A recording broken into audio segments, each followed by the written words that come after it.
하나님 말씀 마가복음 6장 14절에서 29절의 말씀입니다.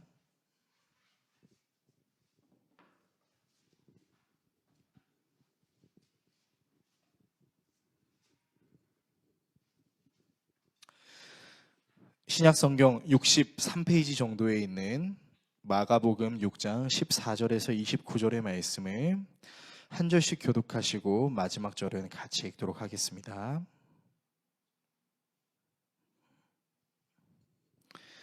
하나님의 말씀을 읽겠습니다. 이에 예수의 이름이 드러난지라 헤롯 왕이 듣고 이르되 이는 세례 요한이 죽은 자 가운데서 살아났도다. 그러므로 이런 능력이 그 속에서 일어나느니라 하고 어떤 이는 그가 엘리야라 하고 또 어떤 이는 그가 선지자니 옛 선지자 중에 하나와 같다 하되 헤롯은 듣고 이르되 내가 목 벤 요한 그가 살아났다 하더라.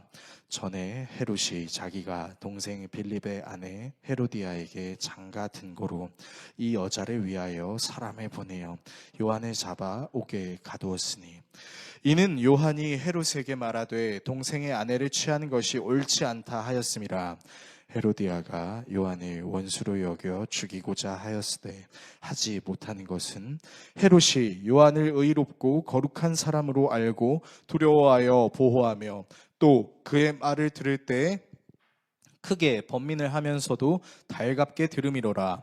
마침 기회가 좋은 날이 왔으니 곧 헤롯이 자기 생일에 대신들과 천부장들과 갈릴리의 귀인들로 더불어 잔치할세.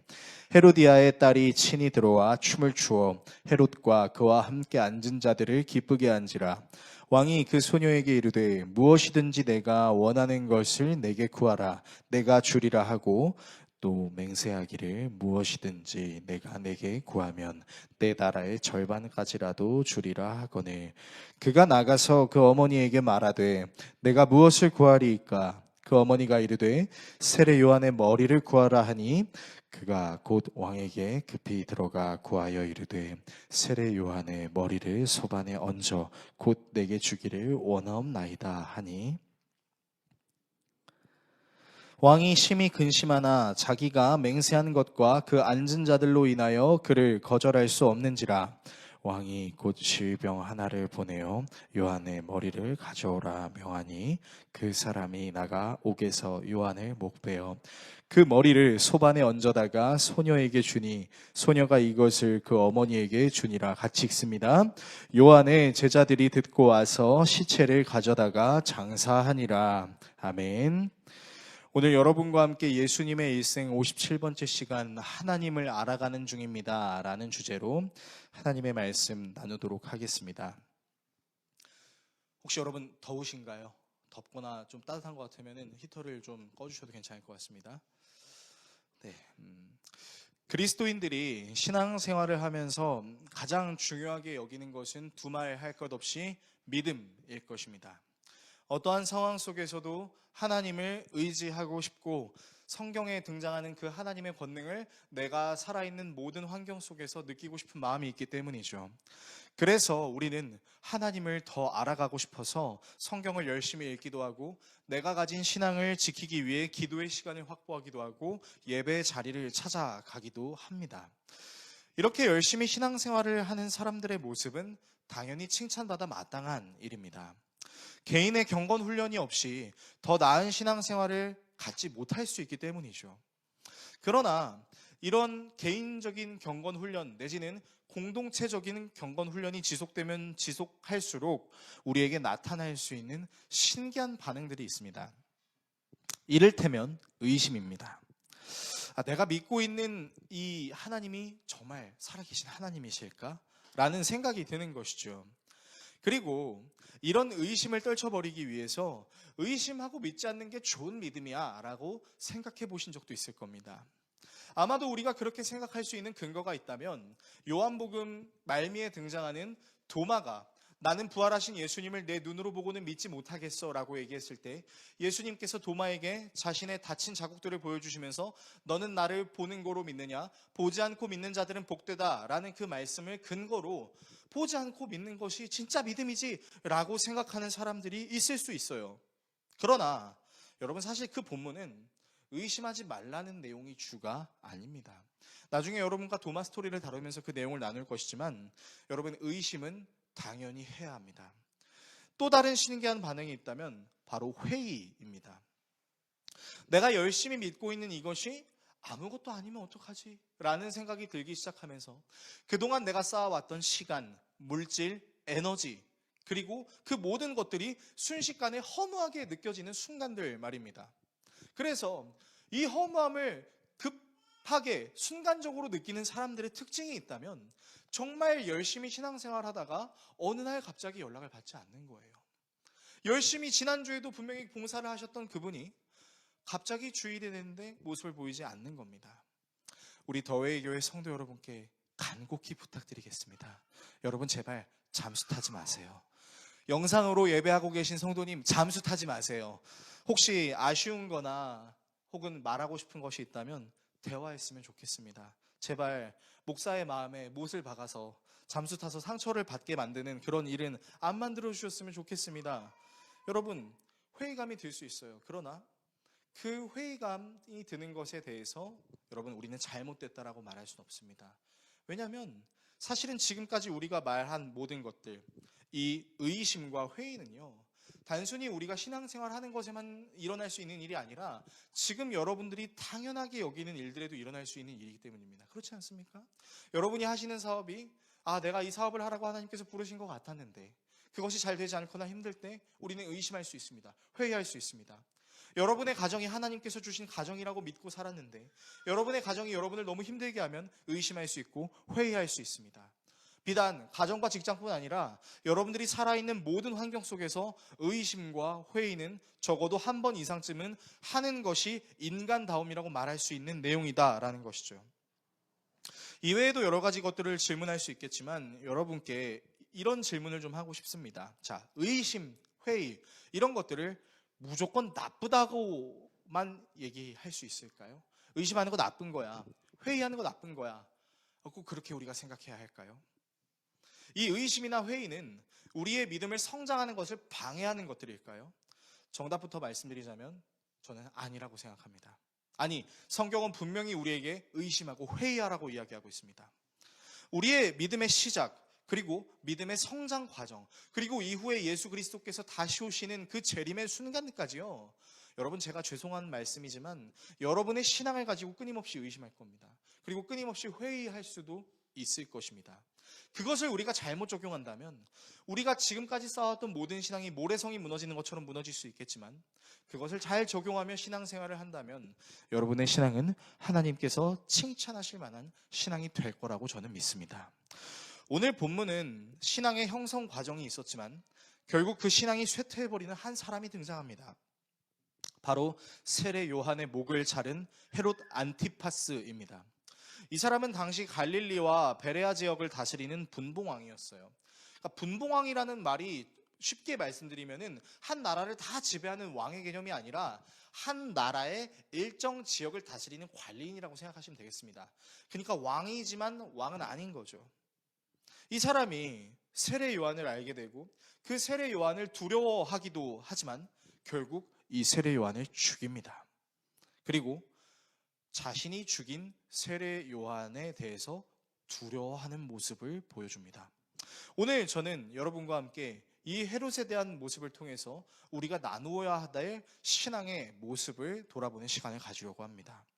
다음의 내용을 나누려고 하는데요. 먼저 세계관의 충돌에 대해 나누겠습니다. 그리고 무너지지 않는 가치관에 대해 나누겠습니다. 마지막으로 믿음의 과정에 대해 살펴보겠습니다. 세계관의 충돌, 무너지지 않는 가치관, 믿음의 과정, 이 세 가지 내용을 함께 나누고 기도하는 시간을 갖도록 하겠습니다. 첫 번째, 세계관의 충돌입니다. 자, 이 세례 요한의 죽음 사건 이후에 우리가 시간적으로 바라봤던 그 예수님의 일생이 무엇이었냐면 예수님께서 12 제자들을 모아 놓으시다가 능력을 주시면서 천국 복음을 증거하라. 그런데 너희는 양이 이리때에 들어가는 것과 같을 거야. 힘들 거야. 가정에 어려움이 있을 거야. 그렇지만 그런 너희들을 대접하는 사람은 냉수 한 그릇이라도 주는 사람은 하나님께서 큰 상을 줄 거야. 우리가 그 말씀을 나눴죠. 그리고 제자들이 복음을 증거하기 시작합니다. 그리고 많은 사람들이 예수 그리스도를 믿으면서 회심합니다. 그리고 이 사실이 당연히 이스라엘의 부분을 다스리고 있었던 분봉왕 헤롯에게 들렸겠죠. 사람들은 얘기했습니다. 세례 요한이 살아난 것 같아. 그리고 어떤 사람은 엘리야가 나타난 것 같아 라고 이야기했습니다. 그리고 헤롯은 이 소문을 듣고 이렇게 생각합니다. 그리고 그 장면은 헤롯의 회상으로 이어지는데요. 본문 17절에서 20절의 말씀을 화면을 통해서 같이 읽겠습니다. 헤롯은 요한을 잡아오게 하여서 옥에 가둔 일이 있었다. 헤롯이 자기와 형제가 아닌 빌립의 아내 헤로디아 때문에 그렇게 했던 것이다. 헤롯이 그 여자를 아내로 맞았으므로 요한이 헤롯에게 형제의 아내를 차지하는 것은 옳지 않다고 말해왔기 때문이다. 그래서 헤로디아는 요한에게 원한을 품고 요한을 죽이고자 하였으나 뜻을 이루지 못하였다. 그것은 헤롯이 요한을 의롭고 성스러운 사람으로 알고 그를 두려워하며 보호해 주었고 또 그의 말을 들으면 몹시 괴로워하면서도 오히려 달게 들었기 때문이다. 자, 오늘 본문의 구조가 어떻게 되어 있냐면요. 이제 제자들이 전하는 복음을 보면서 세례 요한이 살아난 거 아닌가라고 헤롯이 생각하면서 지난날 헤롯이 왜 세례 요한을 죽였는지에 대해서 회상하는 내용입니다. 자, 그 회상의 내용에는 무슨 내용이 있었냐? 사실 헤롯에게는 본처가 있었어요. 그런데 이 본처를 사랑하지 않고 자신의 배다른 동생 헤롯 빌립의 아내였던 헤로디아를 아내로 맞이합니다. 사실 왜 배다른 동생의 아내를 자기 아내로 맞이했는지는 잘 모르겠지만 여러분, 이 사건을 통해서 우리가 분명히 알 수 있는 건 헤롯은 진짜 답이 없는 사람이에요. 자기가 하고 싶은 거는 자기의 뜻대로 해야만 직성이 풀리는 사람이죠. 그것이 설령 매우 불결한 일이라도 말입니다. 헤롯의 이런 일을 유대인들은 굉장히 불결하게 여겼어요. 왜냐? 유대인들이 하나님께 받았던 율법 레위기 18장에는 이런 내용이 기록되어 있거든요. 형제의 아내의 하체를 범하지 말라라는 내용이 있기 때문입니다. 그러나 많은 유대인들은 이런 헤롯에 대해서 직접적으로 헤롯에 면제된다 대고 야, 이 불결한 녀석아 라고 할 수 없었을 것입니다. 왜요? 그렇게 했다가 죽으면 어떡해요? 감옥 갇히면 어떡합니까? 헤롯은 자기들의 분봉왕이었기 때문이죠. 자칫 왕의 사생활에 대해 함부로 언급하는 것을 들켰다가는 자신의 생명을 잃을 수도 있었다라는 거죠. 그래서 아마 이제 주변 사람들에게 헤롯이나 관리인들이 보지 않는 데서 엄청 호박씨를 깠겠죠. 와, 헤롯 진짜 아니 가질 사람이 없어서 자기 동생의 아내를 가져? 또라이야! 라고 막 얘기를 했을 겁니다. 자, 근데 그런 헤롯에게 면전에다가 대놓고 함부로 말하는 사람이 있었어요. 그게 누구냐면 세례 요한이었습니다.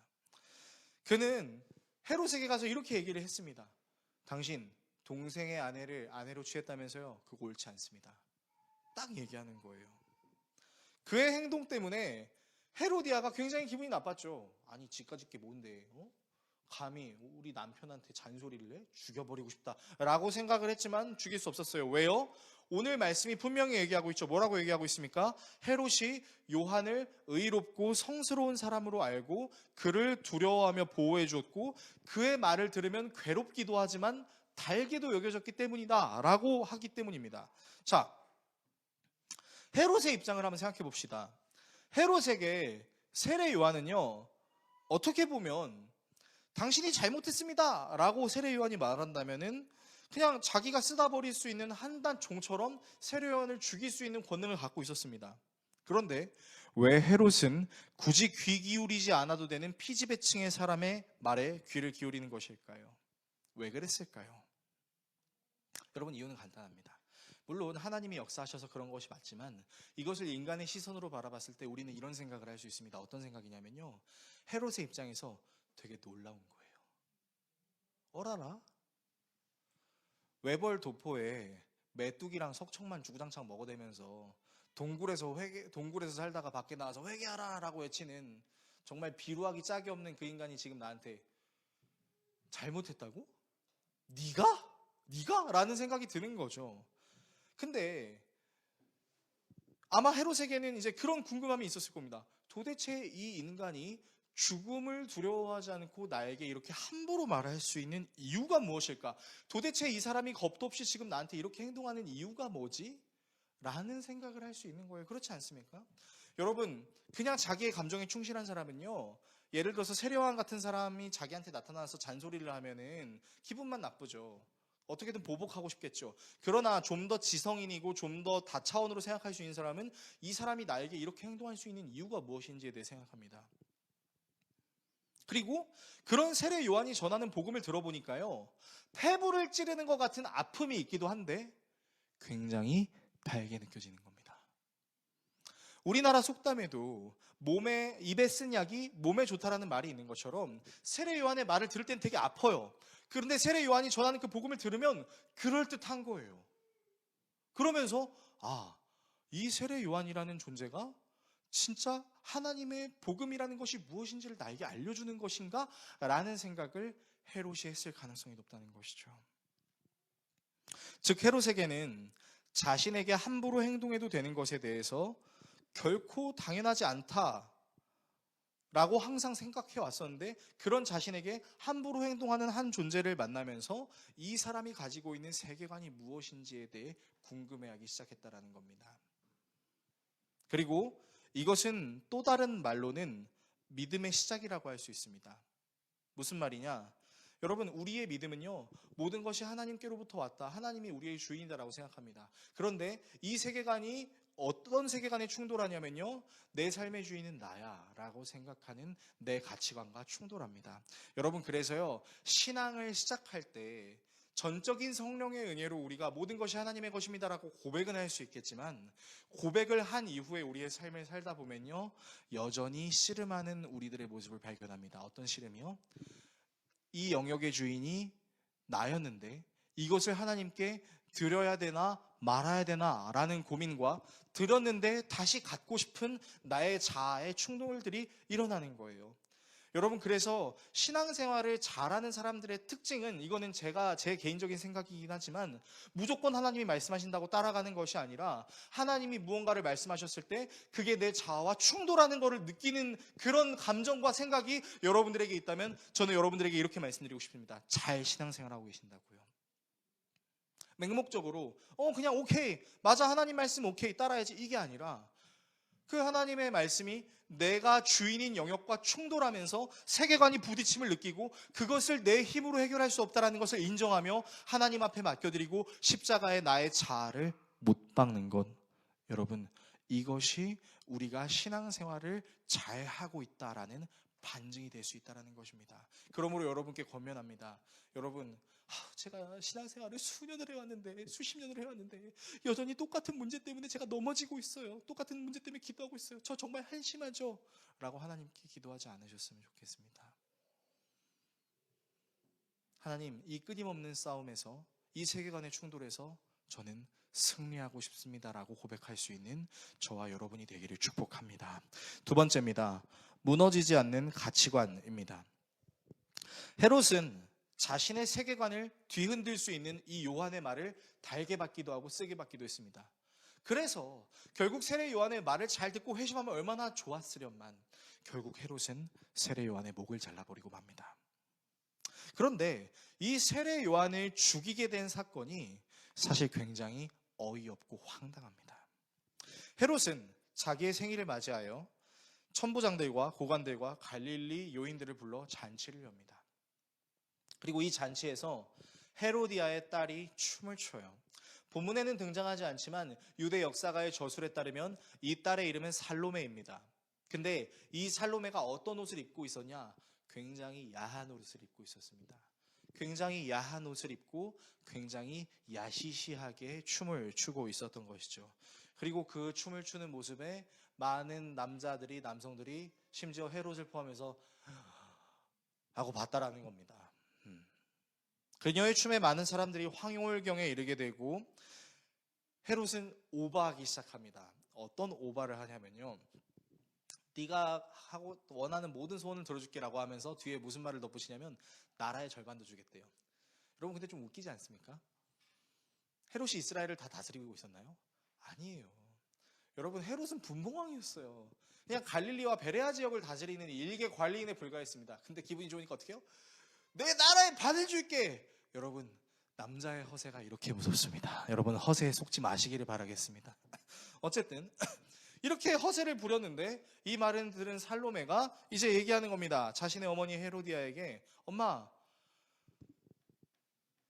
무엇을 달라고 얘기할까요? 라고 얘기하니까 헤로디아는 기다렸다는 듯이 세례요한의 목을 달아. 세례요한의 목을 달라고 얘기하자 라고 얘기해요. 이때 헤롯의 반응에 대해 살펴보겠습니다. 본문 25절에서 27절의 말씀을 화면을 통해서 같이 읽겠습니다. 소녀는 급히 왕에게로 돌아와서 청하였다. 곧바로 서둘러서 세례자 요한의 머리를 쟁반에 담아서 내게 주십시오. 왕은 마음이 몹시 괴로웠지만 맹세한 것과 거기에 함께 앉아있는 사람들 때문에 소녀가 달라는 것을 거절할 수 없었다. 그래서 왕은 곧 호위병을 보내서 요한의 목을 베우게 하였다. 여러분 말씀을 보십시오. 자, 헤롯은 괴로웠어요. 뭐가 괴롭겠습니까? 세례 요한의 머리를 달라고 얘기할 거라고는 전혀 생각을 못했죠. 자기에게 막 몽학 선생처럼 막 가르침을 주고 있는 그 세례 요한을 죽여야 된다는 사실이 괴로웠습니다. 그럼에도 불구하고 세례 요한의 머리를 자른 이유가 무엇일까요? 성경은 두 가지 이야기를 제시해 주는데요. 첫 번째는 맹세입니다. 이 맹세 안에 들어있는 게 있어요. 뭐냐면요, 체면입니다. 내가 왕인데, 내가 왕으로서 내가 할 수 있는 권한을 다 담아서 소원을 말하라고 했는데 이거를 철회하면 내 입장이 뭐가 돼? 내 체면이 뭐가 돼? 라고 하는 거죠. 상남자스러운 모습은 날마다 보여주고 싶지만 하남자 같은 모습은 보여주고 싶지 않은 겁니다. 자칭 상남자예요. 그러니까 헤롯은요, 체면이 밥 먹여주는 사람입니다. 자신이 왕으로서 맹세해야 되는 내용은 뭐든 지켜야 된다는 것이죠. 자, 그렇다면 헤롯이 세례 요한의 목을 달라고 하는 살로메의 요구에 변명하거나 들어주지 않을 다른 방법은 없었을까요? 아니에요. 여러분, 말이라는 게 참 무서운 게, 말이라는 것은 다각도로 보게 되면 여러 가지 기능들을 갖고 있어서요. 자, 이렇게 얘기할 수 있습니다. 자, 예를 들면 살로메한테 이렇게 얘기할 수 있는 거죠. 세례 요한을 죽일 수는 있어. 그런데 세례 요한을 죽이면 지금 내가 다스리고 있는 이스라엘 사람들이 폭동을 일으킬 수도 있기 때문에, 그리고 그게 나라의 절반 이상은 될 수 있기 때문에 내가 조심해야 돼. 다른 소원은 없니? 라고 얘기할 수 있겠죠. 그리고 또 이렇게 얘기할 수도 있죠. 살로메야, 즐거운 자리인데 굳이 피를 봐야겠니? 여러분, 즐겁다고 피 뿌리면서 축제하십니까? 아니에요. 우리 그렇지 않단 말이에요. 즐겁고 행복한 날에는요, 안 좋은 일은 최대한 경험하지 않으려고 합니다. 그러니까 사실 헤롯은 여러 다양한 변명으로 살로메에게 대처할 수 있었어요. 그리고 세례 요한의 목을 베는 일은 나 혼자서는 결론을 내릴 수 없는 일이기 때문에 기다려라 라고 얘기할 수도 있었어요. 왜요? 거기 앉아 있었던 사람들이 다 소중한 이 이스라엘의 지역을 다스리는 행정가들이었기 때문이죠. 자, 두 번째 이유도 살펴보겠습니다. 첫 번째가 체면이었는데요. 두 번째는 바로 그 자리에 앉아 있는 사람들이었습니다. 자, 헤롯이 자신의 부하들을 두려워했다는 의미일까요? 저는 그렇다고 생각하진 않습니다. 왜냐하면 첫 번째 이유와 연결되는 이 이유는 자신의 부하들을 두려웠다라고 해석을 하기보다는 오히려 자신의 부하들에게 얻고 있는 자신의 선망을 잃을 수 있을 것이 두렵다라는 것이죠. 왕이 자기가 내뱉은 말을 그 체면을 지키면서 역시 헤롯 왕은 말한 대로 지키는 사람이야 라는 그런 위상을 잃게 될까봐 두려웠던 것이죠. 왕이 줏대 없이 이랬다가 저랬다가 하는 모습을 보이기 싫었을 것이고, 그것은 체면을 지키고자 하는 마음과 연결됩니다. 그러나 여러분, 진정한 충신들은 왕이 무언가를 결정하고 그것을 번복한다고 해서 왕을 의심하거나 함부로 판단하지 않습니다. 그렇지 않습니까? 예를 들어서 왕이 잘 몰라서 국정의 어떤 의견을 이렇게 하십시오라고 내렸는데 이제 나중에 자신이 몰랐던 걸 깨달았습니다. 그래서 이제 충신들이 왕이시여 통촉하여 주시옵소서 해서 진짜로 통촉을 하게 되면 신하들이 좋아할 수도 있잖아요. 오히려 잔치의 자리에서 무엇이든 들어줄게, 나라에 반도줄게 라고 얘기하는 이 발언이 더 실망감을 안겨줬겠죠. 여러분, 그러니까요, 헤롯이 요한을 죽인 사건은요, 진짜 어이가 없는 사건이에요. 왜요? 자신의 체면, 그리고 자기 것들이라고 생각하는 그 부하들 때문에 죽여서는 안 되는 세례 요한을 죽입니다. 그리고 세례 요한은 하나님의 계획대로 예수님이 이 세상에 완벽하게 드러나시기 전 그분을 예비하는 자의 모습으로 그의 삶을 마무리하게 되는 것이죠. 근데 참 안타까워요. 이 마무리의 장면이 결국 무너지지 않았던 한 사람의 가치관 때문에, 딱히 중요하지도 않은 체면과 위상 때문에 무너졌다라는 사실을 생각하면요, 여러분, 사람을 확 돌아버리게 만들거나 사람이 진리로 보지 못하게 만드는 가장 방해가 되는 요소 중에 하나가 무엇이냐? 체면. 내 거라고 생각하는 교만. 여러분, 이것이 진리로부터 우리를 멀어지게 할 수 있다는 겁니다. 그런데 여러분, 더 재미있는 사실이 있습니다. 여러분, 그게 뭔지 아세요? 우리가 하고 있는 이 신앙생활도요, 말씀과 기도, 성령의 내주하심과 인도하심을 따라서 하려고 하기보다는요, 체면과 자기 교만으로 하려는 사람들이 있다는 것을 사실 여러분은 경험해 보신 적이 있을 거고, 사실은 여러분이 그런 실수를 한 적이 있었을 것입니다. 저도 마찬가지입니다. 직분 받았으니까, 내가 장로니까, 권사니까, 안수 집사니까, 내가 우리 교회 직분자니까 체면이 있지.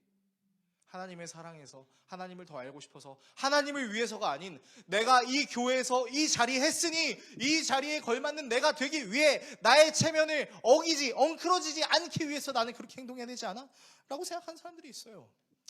그리고 그렇게 해오면서 기도, 말씀, 찬양, 예배, 헌금, 교회 봉사들을 하고 그것이 마일리지 마냥 계속 쌓이기 시작하면서 내가 교회를 위해서 이만큼 했는데, 내가 교회를 위해서 이렇게 했는데 라는 자기 교만함이 생겨납니다.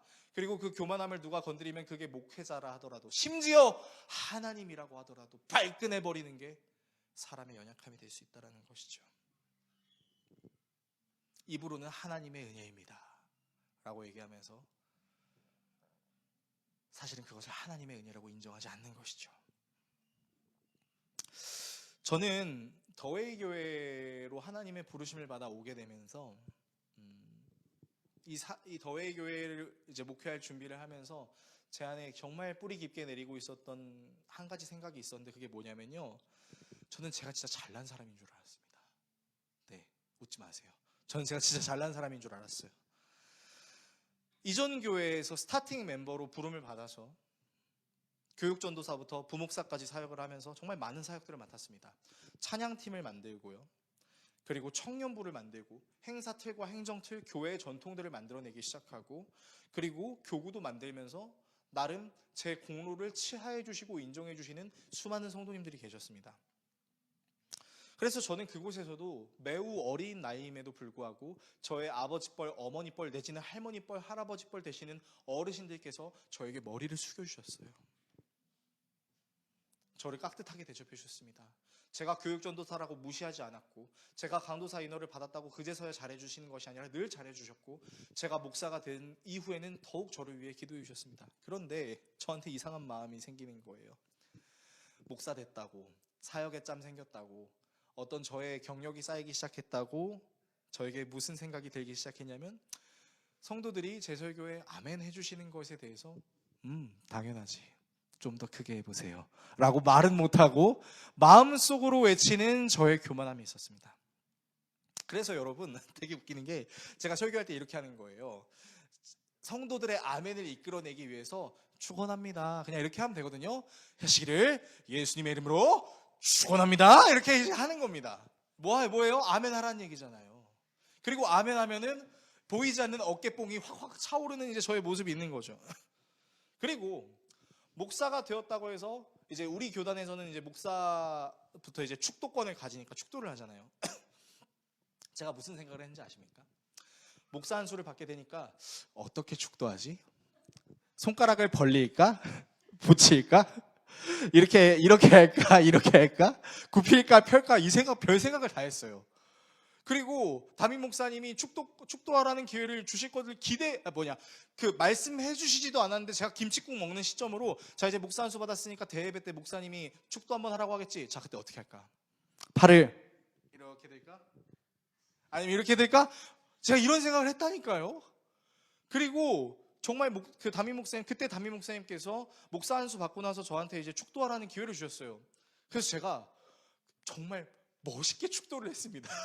축도를 처음 하는 사람처럼 벌벌벌 떨면서 이제는 우리 주 이렇게 하지 않고 마치 준비된 사람인 것처럼 이제는 우리 주 예수 그리스도여 했어요. 그러니까 담임 목사님이 이제 예배 끝나고 나서 저한테 오시더니 뭐야? 너 연습했냐? 왜 이렇게 잘하냐? 야, 너 내가 안 보이는 데서 여러 사람들한테 축도하고 다녔냐? 막 이렇게 얘기를 하시는 거예요. 여러분, 근데 제가 손 벌려서 여러분들한테 기도한다고 성령의 레이저빔이 나가나요, 여러분? 제가 여러분들 축복하노라 하면 갑자기 하늘이 갈라지고 막 하나님이 임재하셔서 여러분의 삶이 달라지던가요? 아니잖아요. 여러분, 저는 어떤 생각도 했었냐면 제가 축도하면 우리 성도들의 삶이 잘 될 거라고 착각하기도 했습니다. 진짜 생각해보면요, 얼마나 알량하고 얼마나 교만한지, 그러면서 가증스러운 이 입술로 찬양 인도하면서 굉장히 은혜로운 표정을 막 지으면서 하나님이 여러분에게 은혜를 주실 줄 믿습니다 하면서 사실은 웃으면서 제가 예배하고 있었던 거죠. 하나님을 온전히 주인으로 믿는 세계관과 나 자신을 주인으로 믿는 이 세계관이 충돌하는 과정 속에서 내 가치관이 점점 무너지면 좋았을 텐데 내 가치관이 무너지는 것이 아니라 종교적인 행위로 인해 제 가치관이 무너지지 않고 더 똘똘 뭉쳐지는 그 모습은 헤롯이 체면을 포기하지 않고 자기 것을 포기하지 않으려고 진리이신 복음을 전하는 세례 요한의 목을 자르는 행위와 별반 다를 바가 없었다는 것이죠. 차라리 그랬으면 좋았을 텐데 하나님, 저 그냥 하나님 칭찬 좀 받고 싶어요. 하나님 좀 칭찬해 주세요. 음성으로 좀 들려주세요. 머리도 좀 쓰담쓰담 해주세요. 차라리 귀엽지 않습니까? 쓰담쓰담 하나님이 해주시면 좋잖아요. 그냥 하나님이 너 최고야, 잘하고 있어, 짱, 이렇게 말씀해 주시면 좋잖아요. 왜 우리 하나님은 영이셔가지고 잘 안 들리게 그렇게 하시는지. 여러분, 우리가 기억해야 될 것은요, 하나님의 은혜입니다라고 말할 수 있는 우리의 입술 안에도 무너지지 않은 나의 가치관으로 예수의 이름을 빙자한 나 자신의 가치관을 드러내고 싶은 모습이 우리에게 있을 수 있다는 것을 기억해야 한다는 것입니다. 세 번째, 믿음의 과정입니다. 그렇다면 헤롯은 세례 요한을 죽인 선택을 후회하지 않았을까요? 힘들어했잖아요. 결국은 죽였잖아요. 자기 체면을 못 나서. 자, 그런데 여러분, 사실 헤롯은요, 세례 요한을 죽이고 굉장히 힘들어했습니다. 오히려 자신의 선택을 후회했을 가능성이 굉장히 높아요. 그 이유를 본문이 보여주고 있는데, 본문 14절에서 16절의 말씀을 화면을 통해서 같이 읽겠습니다. 예수의 이름이 널리 알려지니 헤롯 왕이 그 소문을 들었다. 사람들은 말하기를 세례자 요한이 죽은 사람들 가운데서 살아났다. 그 때문에 그가 이런 놀라운 능력을 발휘하는 것이다 하고, 또 더러는 말하기를 그는 엘리야다 하고, 또 더러는 옛 예언자들 가운데 한 사람과 같은 예언자다 하였다. 그런데 헤롯이 이런 소문을 듣고서 말하기를 내가 목을 벤 그 요한이 살아났구나 하였다. 여러분, 헤롯이 세례 요한의 목을 벤 이후가 바로 예수님께서 제자들을 파송하셨던 장면으로 보입니다. 분명히 세례 요한의 목을 뱄어요. 이제는 그 복음이 전파되는 것이 줄어들 것이라고 생각했을 것입니다. 그런데 웬걸요? 예수라는 존재가 나타나기 시작하면서 제자들이 세워지고 그 제자들이 복음을 선포하기 시작하면서 회심하는 사람들이 점점 늘어나기 시작했어요. 사람들은 얘기합니다. 아니, 세례 요한이 죽은 줄 알았는데 살아난 거 아니야? 아니, 엘리야가 나타난 거 아니야? 얘기하기 시작합니다. 그런데 헤롯이 이걸 어떻게 받아들이고 있어요? 내가 죽인 그 세례 요한이 다시 살아났나? 여러분, 이 감정은요, 놀라움이 아니에요. 두려움이죠. 그 진리를 전하는 자를 내가 은폐시켰는데 이것이 다시 나타난다고? 여러분, 헤롯이 얼마나 두려웠을까요? 자신의 체면으로, 직급으로 찍어 눌렀음에도 불구하고 자신의 체면과 직급으로도 도저히 무엇을 어떻게 할 바를 모르겠는 상황이 일어난 헤롯. 여러분, 결국 헤롯은 깨달았어요. 무엇을요? 자기가 누른다고 누를 수 있는 것이 아니라는 것을. 그리고요, 여러분, 헤롯이 세례 요한을 죽이고 나서 여러분 어떤 일이 일어났는지 아십니까? 헤롯에게 원래 본처가 있었잖아요.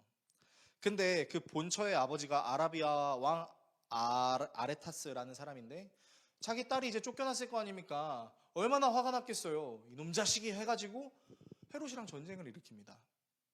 그리고 그 전쟁에서 헤롯이 대패해요.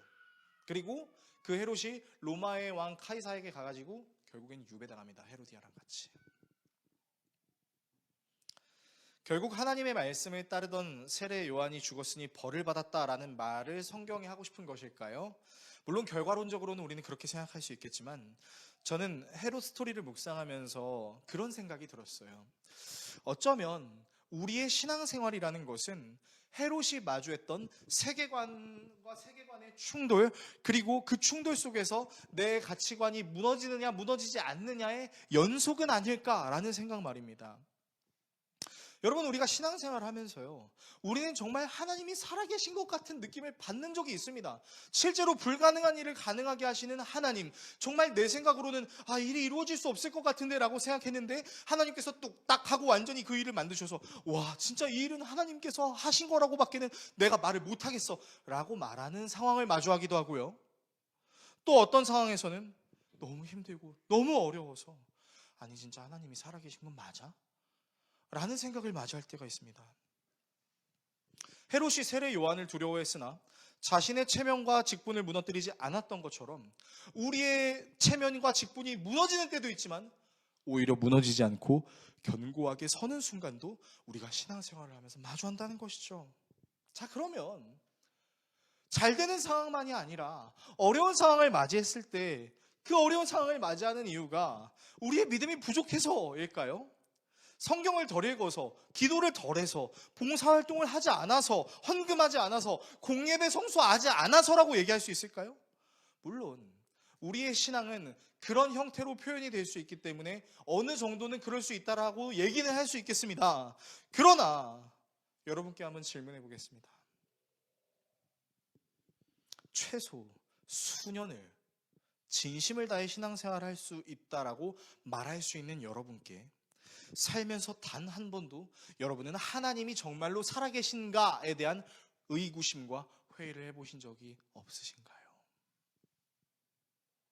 아마 여기 앉아 계시거나 화면을 통해서 예배하시는 성도님들은 다 저의 이런 질문에 사실 한 번쯤은 제가 하나님을 의심했습니다 라고 말을 하실 수밖에 없을 겁니다. 왜냐면요, 우리는 정말 하나님을 뜨겁게 예배한 적이 있기도 하지만 정말로 차갑게 하나님으로부터 우리의 시선을 돌린 적도 있었기 때문이죠. 그리고 그런 일들은 과거에만 일어난 일이 아니라 현재도 미래에도 일어날 수 있습니다. 제가 예언 하나 할까요? 여러분, 오늘 예배 정말 하나님의 은혜로 아멘 하고 드리고 이 교회 문 밖을 나서는 순간, 여러분은 아멘을 외쳤던 여러분들의 입술이 상소리를 외치는 여러분들의 입술로 변하는 상황과 순간을 맞이할 수도 있을 것입니다. 그리고 그것이 여러분이 너무나 사랑하는 남편과 아내와 자녀에게 그런 얘기를 할 수도 있을 것입니다. 죄송해요, 이런 얘기해서. 이 얘기는 저에게도 하는 얘기입니다. 그래서 여러분, 우리는요, 신앙생활을 하다가 가끔 현타가 올 때가 있어요. 열심히 했는데, 진짜 최선을 다했는데 여전히 변하지 않는 것 같은 내 모습을 볼 때마다 진짜 환멸을 느끼기도 한다는 거죠. 무력함을 느끼기도 해요. 자, 그렇다면 우리에게 필요한 신앙적인 태도가 무엇일까요? 회의하면 안 되나요? 의구심 가지면 안 되나요? 아니요. 성경은 우리에게 명확하게 이야기합니다. 사도 바울이 복음을 전했던 한 지역이 있었습니다. 그런데 이 지역은 하나님의 말씀에 대해서 이런 태도를 가졌었어요. 사도행전 17장 11절에서 11절을 읽어드리겠습니다. 베레아의 유대 사람들은 데살로니가의 유대 사람들보다 더 고상한 사람들이어서 아주 기꺼이 말씀을 받아들이고 그것이 사실인지 알아보려고 날마다 성경을 상고하였다. 따라서 그들 가운데서 믿게 된 사람이 많이 생겼다.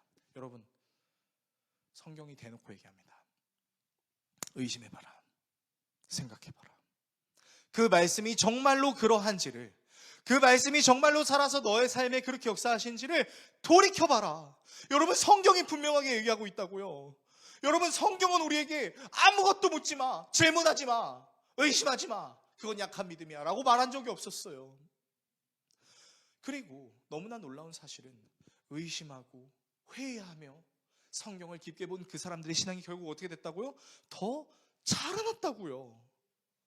아무 생각 없이 그저 맹목적으로 종교 행위를 하는 것이 아니라 무지성으로 교주를 신격화하는 그런 종교 행위를 하는 것이 아니라 알아가고 알아간 것을 더 믿게 되고 믿게 된 것으로 삶을 살아낸 우리 믿음의 선배들의 역사가 있었다는 것입니다. 여러분, 예수님은요, 우리가 의심하고 회의하는 것에 대해서 결코 죄라고 말씀하신 적이 없으세요. 여러분, 귀신 들린 아이가 귀신 들린 아이를 데리고 온 아버지 사건을 여러분은 기억하고 계실 것입니다. 그때 제자들이 예수님께 받은 권능으로 막 귀신을 쫓아내려고 했지만 귀신이 쫓아나지 않고 더 발광했죠. 그래서 예수님께 그 아버지가 데리고 왔죠. 그래서 예수님께 고쳐달라 그래요. 근데 그때 아버지가 뭐라고 얘기하는지 아세요? 주님, 저의 믿음 없음을 도와주세요. 와, 여러분, 진짜 간절한 순간에도 우리가 의심할 수 있다는 거 알고 계십니까? 어떤 목사님이 드신 예시가 굉장히 현실적인 것 같아서 제가 여러분께 한번 들어볼게요.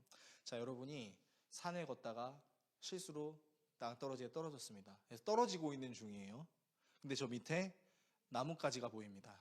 근데 여러분, 그 나뭇가지가 내가 잡는다고 지탱하는 것이 아니라 그걸 잡았을 때 꺾일 것 같다라는 생각이 듭니다. 자, 그럼 여러분께 질문하겠습니다.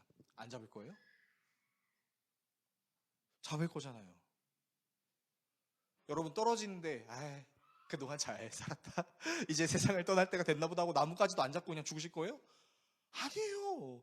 지푸라기라도 잡아야죠. 근데 여러분들 지푸라기 잡으시면서 무슨 생각이 드세요? 이 지푸라기가 나를 살려줄 거야 라고 생각하세요? 아우, 제발 이 지푸라기 안에 쇠가 박혀 있어가지고 안 떨어졌으면 좋겠다라는 생각 안 하세요? 하잖아요. 제가 무슨 말씀을 드리고 싶은지 이해가 되십니까?